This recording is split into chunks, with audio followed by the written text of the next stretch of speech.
الحمد لله رب العالمين الرحمن الرحيم مالك يوم الدين إياك نعبد وإياك نستعين اهدنا الصراط المستقيم صراط الذين أنعمت عليهم غير المغضوب عليهم ولا الضالين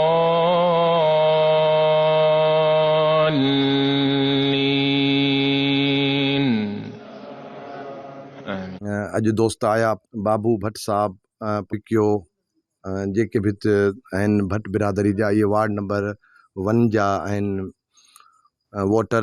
सो इन्हनि पीपल्स पार्टीअ खे छॾे करे जामशोर इताद में ऐलान कयो आहे। असां इन्हनि खे वेलकम चऊं था छो जो माण्हू मुसलसल ऐं सम्झां थो जेको भोतार जो निज़ाम आहे उन निज़ाम मां माण्हू बेज़ार थी चुका आहिनि छो जो माण्हुनि खे न रोज़गार आहे न नौकिरी आहे न का बि बुनियादी सहूलियत आहे न पाणी आहे न बिजली आहे न रोड आहे।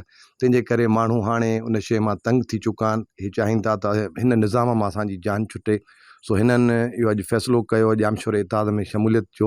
सो असां हिननि दोस्तनि खे वेलकम चऊं था। महिरबानी भट्ट बिरादरी जी जंहिं वार्ड नंबर 1 में पीपल्स पार्टीअ खे छॾे करे जामशोर इताद में ऐलान कयो। मक़सदु इहो आहे त जॾहिं ॾिसनि था त जामशोर इताद जी मक़बूलियत तमामु वधी वई आहे त पोइ उनखां पोइ भोतार जी हमेशह इहा हिकिड़ी कोशिशि रही आहे त असां FIR कटे माण्हुनि खे हिसायूं, पर न माण्हू हाणे सुजाग थी चुका आहिनि। माण्हू इन्हनि जे इन हरकतुनि मां जेको आहे सो कॾहिं बि जामशोर इताद जो साथ कोन छॾींदा। सो FIR जेतिरियूं बि कटिन असीं उन FIR खे भरपूर नमूने सां मोह ॾींदासीं। अॻे बि असां मोह ॾिनो आहे।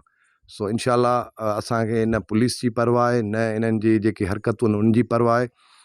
वोट कोस्तान जो माण्हू पंहिंजे कम लाइ ॾे, पंहिंजे हक़ लाइ ॾे, पंहिंजे सिहत लाइ ॾे, पंहिंजे एजुकेशन लाइ ॾे, जेके बि माण्हुनि जूं बुनियादी सहूलियतूं आहिनि उन लाइ वोट ॾे। ईअं न त वोट हमेशह जिन माण्हुनि खे ॾियनि पिया माण्हुनि खे न नौकिरी आहे न रोज़गार आहे। बुलाखान जा शहरी माण्हू आहिनि।